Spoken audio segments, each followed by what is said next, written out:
Okay. I'm here today with Sally Steinauer from the Florida Native Plant Society. Is that correct? That's correct. The local chapter, which is the Ixia. Ixia chapter. Okay, Sally, can you tell us a little bit about the history of the park? Yes, well, a lot of the history is right here on this marker that it was started in 1923 under Annandale for the purpose of educating people about native plants. And that's been its sole purpose since then. You know, as those things happened, they took care of it, and then, time went on, and then it wasn't taken care of. And so 5 years ago, in 2010, our chapter decided that this park had sat here long enough saying native park and looking just awful, and that we wanted to adopt it, which we did through the Friends of the Park, the city's program, Friends of the Park. And as the people that have adopted it, our chapter adopted it, then we have the maintenance, we kind of have control of the park. And so the city employees now come in and will occasionally cut this lawn Around it? around here. Yep. But our hope is, to keep narrowing this, which we do. As the plants grow this way, we get rid of more of the Eventually it'll be all plants. I'll call it grass first, I guess. Well, how did you become involved in this project? Were you with any other groups or? No, it was brought up as does the chapter want by the president then, did our chapter want to adopt this park? And I live on Remington Street, so I just live within walking distance. And the other co-leader, she was asking for leaders, and I said, well, yeah, I want to do that. And then the other co-leader lives in Avondale, so we're both very close. And so he and I have been the co-leaders for the park.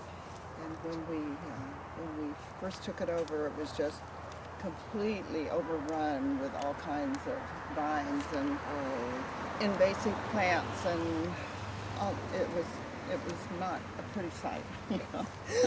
Well, tell me, these plants here, can you tell us about the maintenance, what you do to maintain them, to keep them alive, keep them growing? Well, of course, they're native plants, and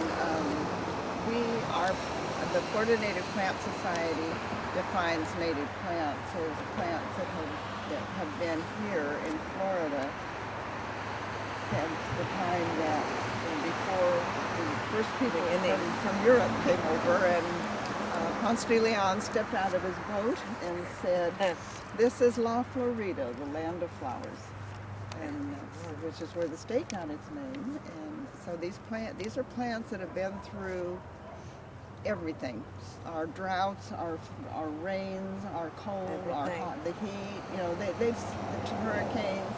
They've seen it all. You can't hurt them. They've seen it all. Their ancestors are tough, and they're tough plants.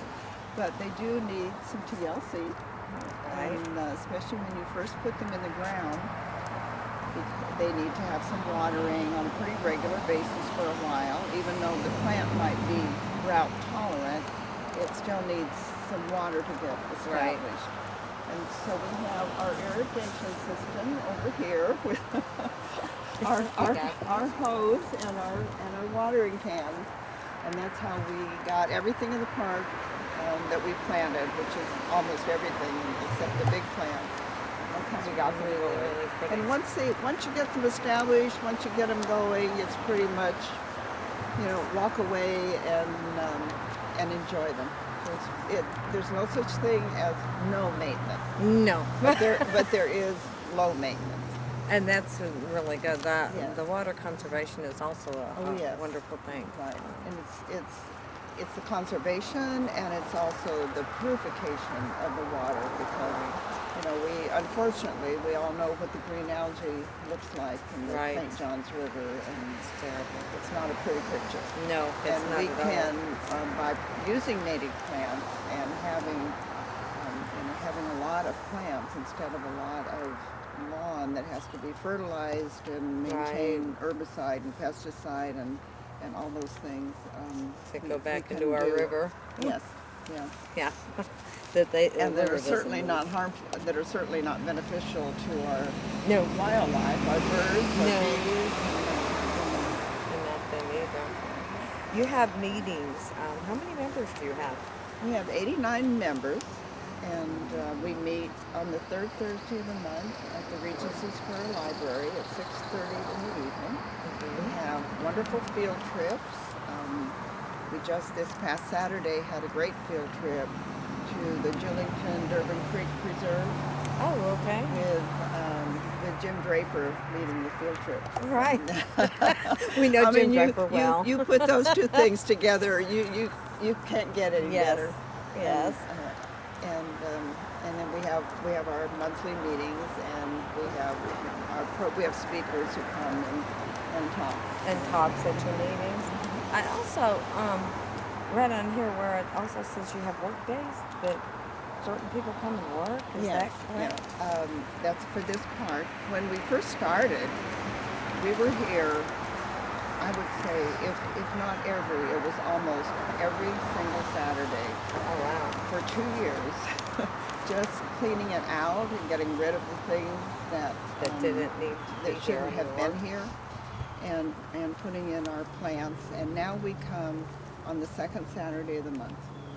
And for a working couple of here. hours in the morning, pull up some weeds, a little trim here, a little something Right. there, and that's it. And it's the members of the chapter, of the Ixia chapter, who come. Who come and do this. Yes, but we welcome anybody. Anybody who wants to come and help us. They are free to come. I think for the neighborhood and everything, it would be a good idea to Yes. pitch in and help. Yes, it really. would be. Well, some of the neighbors